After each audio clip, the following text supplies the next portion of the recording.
Hello my dear friends, आज हम आप लोगों के लिए क्लास 10th एनसीईआरटी मैथ की एक्सरसाइज 14.2 लेकर आए हैं। इसमें हम आपको बहुलक ज्ञात करना सिखाएंगे। तो सबसे पहले हमने एक बहुलक से संबंधित क्वेश्चन ले लिया जो आपकी एक्सरसाइज 4.2 का क्वेश्चन नंबर 2 है। तो एक बार क्वेश्चन को देख लीजिए।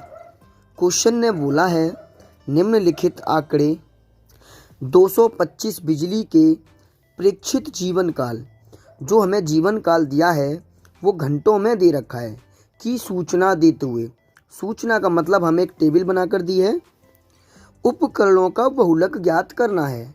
तो देखिए बहुलक ज्ञात करने का बड़ा सिंपल सा तरीका है। सबसे पहले हम लिखेंगे हल। तो हल में हम क्या करेंगे, एक टेबल बनाएंगे। सबसे पहले हमारे लिए टेबल बहुत ज़्यादा इम्पोर्टेंट रहती है। आप थोड़ी सी बड़ी भी टेबल बना सकती हो या थोड़ी छोटी भी टेबल कर सकती हो, उससे कोई प्रॉब्लम नहीं आएगी। तो सबसे पहले टेबल में उसने हमें दिया है जीवन काल घंटों में, फिर दिया है बारंबारता। तो जीवन काल को मैं लिख लेता हूँ। सबसे पहले 0 से 20, 20 से 40, 40 से 60, 60 से 80, 80 से 100, 100 से दिया है 120, हाईएस्ट 120 तक ही दिया है। अब हम माध्य बारंबारता की बात करेंगे। 10 दिया है, 35 है, 52 दिया है बच्चों, 61 है, उसके बाद फिर 38 है, फिर 29 है। ये मैंने सारी वैल्यू यहाँ पर पुट कर ली हैं। उसके बाद हम जो फॉर्मूला निकाल वो आपका बहुलक का फॉर्मूला देखिए क्या होता है। सबसे पहले मैंने लिखा बहुलक बराबर L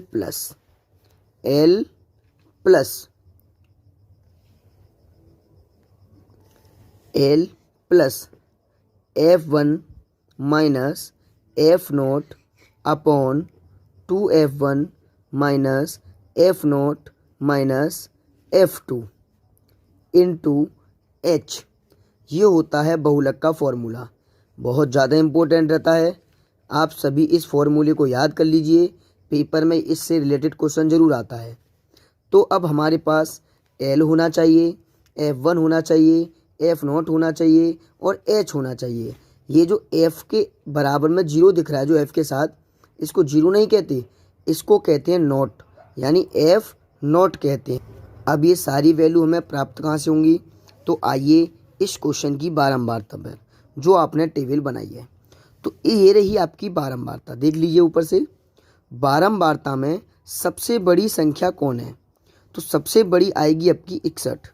तो 61 वाले पर इस तरीके से मैंने एक ब्रैकेट बना दिया।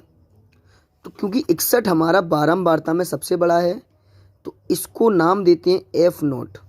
क्या नाम देते हैं इसको, नहीं F0 नहीं बेटा, सॉरी बच्चों, F1 नाम देते हैं इसको। इसके ऊपर वाले को F0 और नीचे वाले को F2। तो देखिए क्रम क्या है इसमें, जो सबसे बड़ा है उसको मैंने F लिखा पहले, और उसके ऊपर वाले को भी F और उसके नीचे वाले को भी F। सरल तरीका बता रहा हूँ आपको याद करने का। फिर लिखिए जो नोट है उसको हम बोल भी सकते हैं थोड़ी सी देर के लिए, 0 1 2, ये क्रम से आते हैं। तो जो सबसे बड़ा होता है उस पर F1 आएगा। ये बातें समझ में आ गई। उसके बाद में जो वर्ग अंतराल की सबसे छोटी जो वैल्यू होगी उसे हम L कहेंगे। ठीक है बच्चों। अब जो H कहाँ से आता है, H होता है इनका डिफरेंस। देखिए इसमें से मैं वैल्यू को लिख लेता हूँ। F1 61 आ गया, और F0 हमारा जो है देख लीजिए कितना है, 52 आ गया। F2 जो है हमारा वो 38 यानी 38 आ गया। और हमारे पास जो L था, L देख लीजिए हमारे पास 60 मिला था, तो L भी मैंने 60 लिख लिया। H क्या होता है, H होता है जो ये सारे वर्ग अंतराल हैं इनमें कितने का डिफरेंस है। जैसे 0 और 20, तो 20 का डिफरेंस, 20 और 40 20 का डिफरेंस, 40 और 60 20 का डिफरेंस। तो h हमारा हो जाएगा 20। 20 का मतलब हुआ कि इन दोनों का जो डिफरेंस है वो कितना है। तो h क्या होता है हमारा, वर्ग अंतराल की दी हुई सीमाओं का अंतर, यानी उनको घटाने से मिलता है।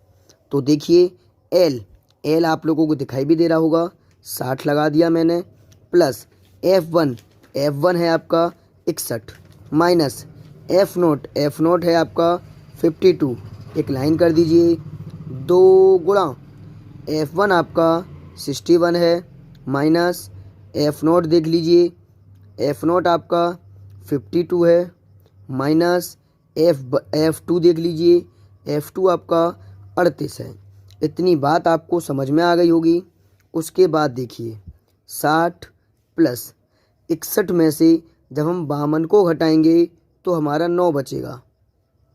61 दूनी होता है 122। देखिए गुणा कर लीजिए, 2 एकम 2 और 2 छिक्के 12। इन दोनों को जब हम जोड़ेंगे तो ये हो जाएगा आपका 90। और गुणा में चल रहा है आपका बच्चों h आपका होता है 20। तो ऊपर वाले में भी लिख लीजिए इंटू 20 होता है बेटा आपका h।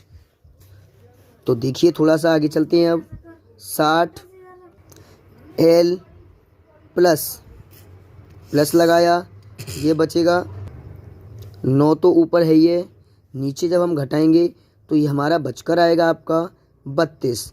गुणा में चल रहा है देख लीजिए 20।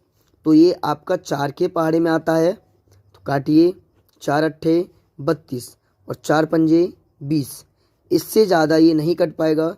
तो 60 प्लस 9 गुणा 5 बट्टे 8। तो 60 प्लस 9 पंजे 45 बट्टे 60। उसके बाद हम क्या करेंगे बेटा, इसका भाग करेंगे। तो देखिए भाग करके कितना, ये आपका भाग करके आएगा। जब इसका भाग करोगे 45 का 60 में तो 0.75। अब हम इनको जोड़ देंगे तो ये हो जाएगा 60.75। ये हो जाएगा आपका बहुलक। किसी बच्चे को कोई परेशानी तो नहीं आई समझ में? अगर आपको ये बहुलक वाला क्वेश्चन पूरा समझ में आ गया हो तो हम इसके बाद नेक्स्ट वीडियो में माध्यिका भी डालेंगे और माध्यक भी डालेंगे। हमारी वीडियो को लाइक करें, कमेंट करें और चैनल को सब्सक्राइब ज़रूर करें। बेल आइकन बजा दीजिए जिससे आपको हमारी लेटेस्ट वीडियो मिल जाएं।